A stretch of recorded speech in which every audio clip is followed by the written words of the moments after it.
Hello, good afternoon बच्चों। आज हम लोग जिस टॉपिक पर चर्चा करने जा रहे हैं उसका नाम है ब्रिटिश भू राजस्व व्यवस्था के तहत जमींदारी प्रथा का विकास कैसे हुआ और उससे भू राजस्व व्यवस्था पर क्या प्रभाव पड़ा, इसके बारे में आज हम लोग चर्चा करेंगे। सबसे पहले जानते हैं कि अंग्रेजों के भारत आगमन के साथ ही उसने धीरे धीरे भारत में अपना प्रसारना शुरू किया। जो कंपनी पहले व्यापार करने आई थी, धीरे धीरे अब यहाँ के प्रशासनिक और शासनिक कार्यों में हस्तक्षेप करने लगी और अंततः उसने इसमें सफलता पाई और भारत के अधिकांश क्षेत्रों पर अपना प्रशासन शुरू किया। इसी के तहत उसने भू राजस्व व्यवस्था जो पहले से चली आ रही थी उसमें उसने बहुत परिवर्तन कर दिया। क्योंकि अंग्रेजों को भारत में साम्राज्य विस्तार करना था और साथ ही ब्रिटेन के उद्योगों को चलाना था और उस समय भू राजस्व ही कर का बहुत बड़ा स्रोत था और इसलिए उसने ज़्यादा से ज़्यादा कर प्राप्ति के लिए उसने भारत में भू राजस्व व्यवस्था को परिवर्तित कर दिया और नई भू राजस्व व्यवस्था को लागू किया, जिसे हम जमींदारी व्यवस्था, रैयतवारी व्यवस्था और महलवारी व्यवस्था कहते हैं।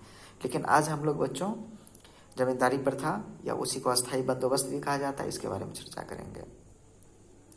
हम जानते हैं कि 1790 से पहले और 1790 के बाद, 1790 से पहले 1 वर्ष या 5 वर्ष भू राजस्व वसूली के लिए नियम बनाए जाते थे। लेकिन कॉर्नवालिस के भारत के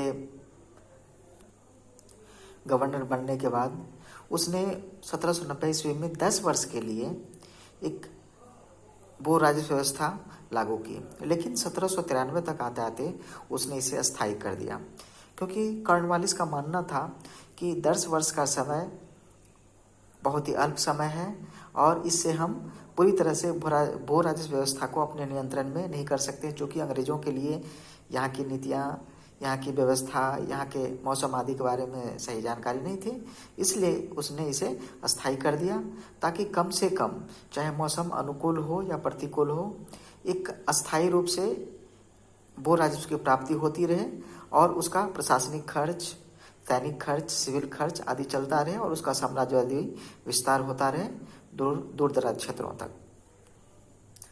उसने इस व्यवस्था के तहत लगान निर्धारित कर दिया। लगान का 10/11 भाग सरकार को और 1/11 भाग जमींदारों को रखने का निर्देश दिया। चूँकि जमींदार ही जमीन के मालिक थे, इसलिए उसने जमींदार के साथ यह समझौता किया, इसलिए इसे जमींदारी प्रथा भी कहते हैं। और उसने इस व्यवस्था को अस्थायी रूप से लागू कर दिया। लेकिन इस व्यवस्था की खामियां भी धीरे धीरे नजर आने लगी, क्योंकि सरकार ने ये निश्चित नहीं किया कि किसानों से कितना लगान लेना है, इसलिए किसानों का शोषण बढ़ता चला गया और वो अब कृषक से कृषक दास बनते चले गए। किसानों का शोषण बहुत ही बढ़ चुका था, क्योंकि कृषि के विकास के लिए न जमींदार ध्यान दे रहे थे, न सरकार ध्यान दे रही थी। उन्हें सिर्फ और सिर्फ अपने भू राजस्व से मतलब था।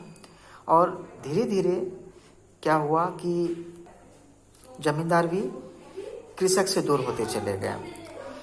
अंग्रेजों के द्वारा लागू किया गया सूर्यास्त कानून भी इसके खतरनाक परिणाम को साबित किए। इस कानून के तहत जमींदारों को सूर्यास्त से पहले सरकार के हिस्से का राजस्व उन्हें चुका देना होता था, नहीं तो उस पूरे जमीन की नीलामी कर दी जाती थी। और इस व्यवस्था के तहत नए नए वर्गों का उदय हुआ, जिसमें साहूकार, महाजन आदि प्रमुख थे। यह व्यवस्था भारत के लगभग 19% भाग पर लागू किया गया, जिसमें बिहार, बंगाल, उड़ीसा, बनारस एवं कर्नाटक के कुछ क्षेत्र शामिल थे।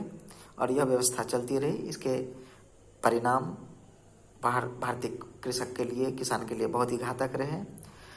भारतीय किसानों का शोषण बढ़ता चला गया। हालांकि अस्थायी बंदोबस्त व्यवस्था से अंग्रेजों की आमदनी पहले फिक्स हो गई, लेकिन उत्तरोत्तर उसमें वृद्धि नहीं हुई और उन्हें भी राजस्व की हानि हुई। और इस तरह से जमींदारों के द्वारा किए गए शोषण के कारण बहुत सारे कृषक विद्रोह, कृषक आंदोलन हुए, जो अंग्रेजी सरकार के लिए सिरदर्द साबित हुई। हालांकि अंग्रेज को इससे कुछ फायदा हुआ, कि राजस्व वसूली अस्थायी हो जाने से उन्हें प्रशासनिक व्यवस्था करने में आसानी हुई। साथ ही जमींदार के रूप में उन्हें एक मित्र मिला जिन्होंने बहुत सारे विद्रोहों को दबाने में अंग्रेजों का साथ दिया। लेकिन जितनी सफलता मिलनी थी उतनी सफलता अंग्रेजों को भी नहीं मिली इस भू राजस्व व्यवस्था से, और भारतीय किसानों का शोषण बढ़ता चला गया। धन्यवाद।